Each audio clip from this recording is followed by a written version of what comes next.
Pro Group Management. Workers' comp that works for you.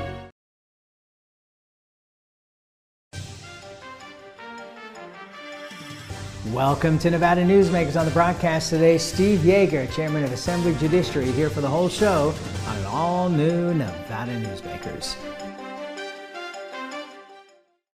Located in the heart of Carson City, the Bank Saloon, a historic watering hole with a modern feel.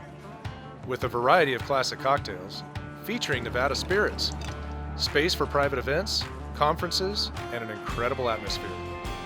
The Bank Saloon offers a great location to work and play. Come visit us. Located at the corner of 5th and Carson. We'll save you a drink. Serving Our Kids Foundation's mission is to serve homeless, at-risk, and food insecure children in grades K through 8 throughout Southern Nevada. During the pandemic, Serving Our Kids has seen a 42% increase in the number of children served, providing more than 4,500 meals to kids in over 100 schools weekly. Serving Our Kids is powered by community support and volunteers. To learn how you can help, visit servingourkids.org. When in Carson City, Nevada Newsmakers records in the conference room at the Bank Saloon. Coverage of the 2021 Nevada legislative session is brought to you by Pro Group Management, workers' comp that works for you. Ahern Rentals is ready for your next project. Liberty Dental Plan, making members shine one smile at a time. And Southwest Specialties, creative, distinctive, beautiful. This is Nevada Newsmakers with host Sam Shad, a no-holds-barred political forum. Now, from the Nevada Newsmakers broadcast headquarters, here is Sam Shad. And back on Nevada Newsmakers, we are delighted to welcome back to the program here in Carson City, Steve Yeager. He is the Chairman of Assembly Judiciary. He's also on Growth and Infrastructure and Revenue. And speaking of revenue, almost $3 billion coming to Nevada. What are your thoughts on how this should be spent? Well, there's a lot of money, Sam. First, let me say it's good to be here with you. It feels like it was years ago that I was here. I know it was a couple months ago, but in the middle of the session, it can feel that way. But I think that the priority for Nevada has got to be coming out of this pandemic and helping people that have struggled the most through the pandemic. You think about folks who are just getting back to work. Think about things in our society that we always complain about in Nevada. Lack of community providers, lack of health care, the education system. I think those are all going to be priorities. Not to discount the budget holes. We've had to go through a really brutal budget process even now of making a lot of cuts. Those were on top of the cuts from the special session. So I think you'll see an emphasis on plugging some of those budget holes. And then infrastructure as well. State agencies some of them are in desperate need of upgrades, the Department of Motor Vehicles, DETR, and the like. So hopefully if we ever find ourselves in a situation again, folks aren't going to be waiting in line. They're going to be able to, we're going to be able to modernize some of those. But I think what you'll see is a collaborative process where we ask the community, we ask interested individuals, where would you like to see us spend some of this money? Because it really is a blessing to have this from the federal government. And so we're going to take that responsibility seriously and hopefully put us on a path forward where we don't end up in the situation that we were in the last couple of years. Hopefully, because of the circumstances, of the pandemic, I couldn't agree with you more. Although when you talk to people who have expertise in Asia, they say that actually this is going to be something that's likely to happen again, but at least we would be better prepared to know what to deal with, like, getting the toilet paper companies to make more toilet paper. I'm kidding, of course. But just with the monies from the Economic Forum, that looks like you got about $900 million rather, that's going to be additional monies that you saw there. If you look at the gaming numbers, it has been unbelievable, the pent-up demand. And so all of them in their quarterly returns are saying, that March was an incredible month, and a lot of them are saying April was even better. So it seems like we are going to have a ton of money beyond this $3 billion. So are you looking at one-shot things as the way to go, or are you looking at ongoing things? What do you think makes the most sense from your perspective? Well, before I answer that, I'll say, the numbers out of gaming have been encouraging, and as someone who's flown back to Las Vegas almost every weekend during session, I've seen a noticeable uptick in the airport. It looks back to normal now. I mean, you can't even get an Uber or a Lyft. The taxi line is hundreds of people long, so I think that pent-up demand is real, and I think it's coming in a huge way, which is going to be helpful for our revenue base. But to get to your question, I think it'll be a combination of both. We certainly have one-shot needs in this state, particularly when it comes to upgrading some of the state agency infrastructure, the technology, the ability to interface online so people don't have to go wait. So I think you'll see that, but then I think you'll also see hopefully ongoing funding streams, and particularly when it comes to healthcare and community resources. As you indicated, hopefully we're never in a pandemic like this again, but if we are, we have to be prepared. And we spent a lot of time building an infrastructure, whether it was making sure people got food that they needed, and then even on the vaccine side, building up that infrastructure to be able to have folks have access to vaccines in a timely manner. So I think you're going to see a combination of that. And then of course we need to be responsible. We depleted the entire rainy day fund during the special session, so I think it certainly makes sense to squirrel some of that money away to make sure that, if we find ourselves in a situation again, that we have some to fall back on. But as you can imagine, there are a lot of folks who have a lot of ideas and a lot of people that like to see that money go to certain areas. So, we'll take all that input, and I'm sure we'll be thoughtful about it, but we want to make sure that we are building a much more resilient Nevada than the one that we had 2, 5, or even 10 years ago. When you talk about infrastructure, how do you define it? Because the Biden administration has come out with a much broader scope in terms of what they regard as infrastructure, rather than just bridges and roads. Obviously, broadband, especially to rural Nevada, has become hugely important because of what we saw with the school systems across the state and their inability to provide that. So how do you define infrastructure? Well, that's probably the definition I would use. I think you hit the high points there, which is the infrastructure that we use on a day-to-day basis, whether it's the physical infrastructure, the bridges, the roads, transportation, but then broadband, of course, is critically important, and we saw that during the pandemic with distance learning. And even I think all of us sitting in our houses, we realize how much bandwidth we might use when we're on a Zoom call and you've got the TV on and all your gadgets are on the internet, and then you throw some Netflix in there, and of course we all have those issues. So I think all those would fall into that category. I also think our energy sector is something that would fall into that category. And there's two parts that there's the roads and there's the infrastructure for electric vehicles, but then I think solar and solar projects that we have in this state would certainly qualify as infrastructure in my mind, because they're bringing in energy, they're being able to store it, we're being able to push that out and lower people's bills. But I think the sky's the limit when it comes to infrastructure, and I think some of that the community input and the stakeholder input we're going to take, I think, is going to lead the way in terms of what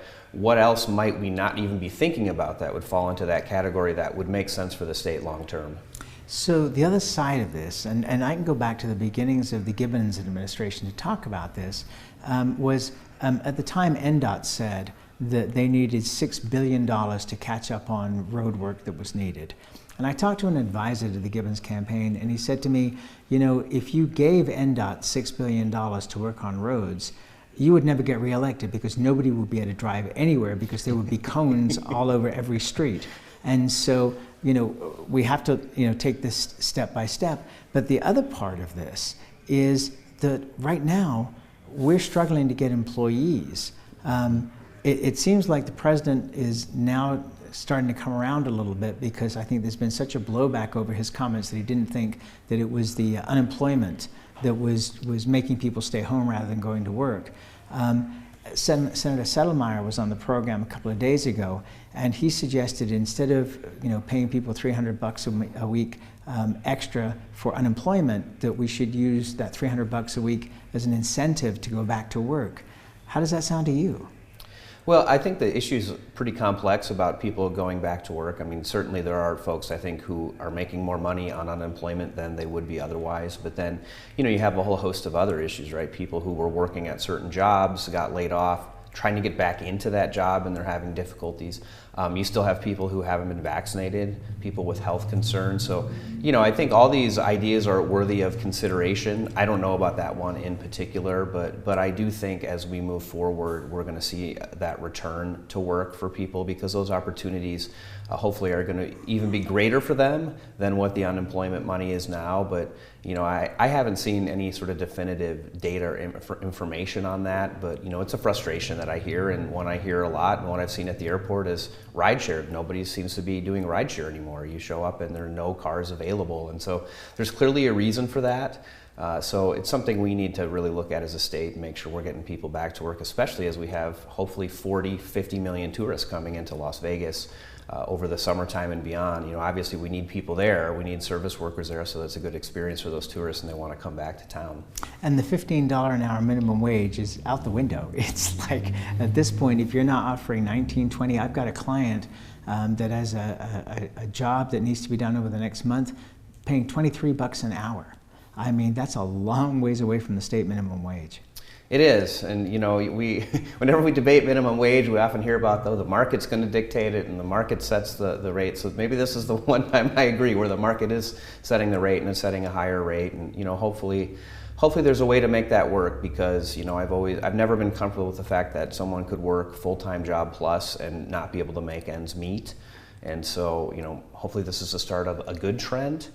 But these are real issues of coming out of a pandemic, and they're not issues that we've had to deal with as a state and really as a country in decades. So I think we're all trying to find our best way forward with those sort of two goals. Number one being, we need to take care of people in this time when they haven't been able to work, and that's a responsibility that we have for people to be able to pay their bills. But then at the same time, you don't want the incentive where people aren't going to work. So how do you find that balance? And I think it's been really tricky, not just for state legislators, but for local and county electeds. But I'm also confident that we'll find the way forward, and I think this will sort of correct itself as we continue to come out of this pandemic. We continue to get people vaccinated, and the state and Las Vegas in particular become the places we know and love.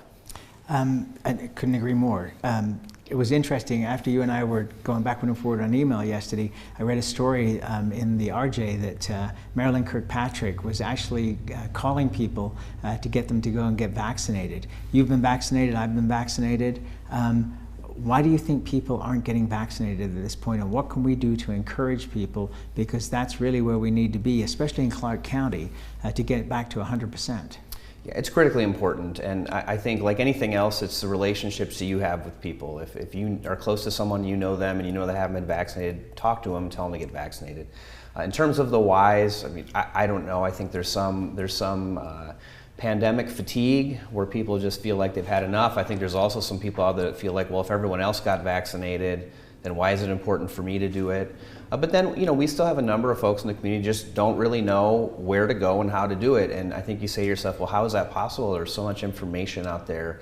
But we have to remember that not all of that information gets pushed out to communities equally. So, I think there really has to be an effort. And the more we can make it easy for people, if we can bring vaccines to the community, we've learned one thing about the American people over the last 20 years, we love our convenience. Right. And if you make it convenient, people will do it. So, we've had some discussions about mobile vaccine trucks, and can we take those out to communities? But I think we have to continue to work on that, because the last thing we want to see is where the majority of the population is vaccinated, but you have people that aren't, and then they're getting sick in the hospital. And it's a real shame that would happen when we have all these doses that are sitting here. So I would just say, talk to people, friends, family, those who are skeptical, let them know about your experience and that it turned out okay, and hopefully we'll get that rate much higher than it is right now. And certainly commend Commissioner Kirkpatrick. She is relentless in her work ethic, so I'm not surprised at all that she's personally calling people and telling them to get vaccinated. Yes, I may text her just to get a call back here and have that discussion. I think that now that we're seeing the school system and the higher education systems looking at mandating vaccines for people to be able to come back for in-school learning, that may affect a lot more people who are going, well, I don't need to get vaccinated. Well, maybe you do. Let's take a break. More with Assemblyman Steve Yeager after this timeout. Safety. We all think about it. You think about it when he buckles in, when you check your mirrors and put away your phone. RTC thinks about safety too. In fact, we create it. Center turn lanes mean fewer blind spots. Bike lanes keep cyclists and you safe. Roundabouts reduce injury collisions, and all these crosswalks are designed to keep families like yours safe. Safety is your priority, and it's ours too. Every day, in everything we do. Retail's impact on Nevada's economy? Enormous. 8,600 businesses, large and small, employing 145,000 workers. And last fiscal year, retail paid tax on nearly $60 billion in sales. We're the Retail Association of Nevada. We support retail, we help it grow, and we mean business. RANNV.org. Pro Group Management is the place where companies can find workers' comp solutions that are designed to meet their specific business requirements. As regulations evolve, Pro Group takes a proactive approach to clear the path to make sure your business stays ahead of the curve. Knowing your workers' comp program is optimized, you can focus on other important matters related to your growing business. Pro Group Management, workers' comp that works for you. Hi, I'm Renee Summerhour, digital news anchor here at 7 at 7. Watch our streaming nonstop newscast immediately with your mobile phone. 7 at 7 is the new way for you to get every bit of local news you need in just 7 minutes. Breaking news, local neighborhood news, weather, and sports are just a click away. Reporters bring you all of what's happening in the Valley. From Roku, Amazon Fire, Apple TV, YouTube, and more. Get every bit of local news you need from the RJ and LVRJ.com. This is Nevada Newsmakers. And back on Nevada Newsmakers, we continue our conversation with Steve Yeager. He is the chairman of Assembly Judiciary. The pro-death penalty arguments, have you been swayed by any of those at this point? Well, I'll say this, Sam. I've always said, I've been consistent that I think there are space for differences of opinion on this issue, and it's an issue that's very, very personal to people. So I certainly respect the arguments I've heard. They have not been personally persuasive to me. I still remain adamantly opposed to the death penalty, but I certainly understand how folks could want to keep it, and especially victims' family members. Certainly got to have space for that, and so I understand them, but just for me personally, I'm the same place I was at the beginning of the session, and the same place I've been for at least a decade or more. How tough is it to hear the testimony? It's really difficult. I think what a debate like the death penalty shows you is that, unfortunately we're human beings, and we are capable of doing really awful things to one another, and I think that's heartbreaking in any context, whether it be accidental things or intentional acts. It's really difficult on both sides of the issue, and we heard in the hearing that there were victims' family members who wanted the death penalty, and there were victims' family members who didn't want the death penalty, and there were family members who were survivors of people who had been executed by the state, and so all of that's really sort of heart-wrenching testimony, and I think it makes you sort of question sometimes how we act as human beings and why we do some of these things. But you do your best to sort of step back from that emotion in this role as an elected official and try to make the best policy decision. But certainly a difficult hearing, and I think it's always that way. It was that way in 2017 when we heard the bill, and certainly this session in 2021. If you don't mind me asking, can you paraphrase somebody who had had a family member executed and what their response to you was? Yeah, it was really powerful testimony. It was a lady who lives here in Las Vegas, but she grew up in Texas, and her father was executed by the state of Texas. And she gave very moving testimony about the last time she was able to visit her father in prison, behind a wall, and she asked if she could. She was a young girl. She was probably 5 or 6 years old. She asked if she could just hug her dad, and they wouldn't let her do it. They said you're not allowed to. And what she conveyed to us was it was her father trying to say sort of all those things that a father would want to say to a daughter, knowing that this was the last time he was ever going to see her, and he only had 5 minutes. And I don't think she didn't try to belittle whatever it was that he did, but she just talked about how that impacted her as a little girl and growing up and sort of having that trauma associated with that, and that, her point was, no one really thinks about us, and we sort of have these ongoing issues because of this as well. So I thought that testimony was was very powerful, and it was a voice that we really hadn't heard in this conversation before. And so, kudos to her for being courageous enough to share that. And I think it really did have an impact on the committee members because it was just something we hadn't thought about before. More with Assemblyman Steve Yeager after this timeout. Tamarack Casino is giving away 2 Mercedes-Benz during the $125,000 Benz or cash giveaways. Plus, players get 5 times points on video reels every Friday. Win 2 Mercedes-Benz now through May at Tamarack Casino. What do you count on?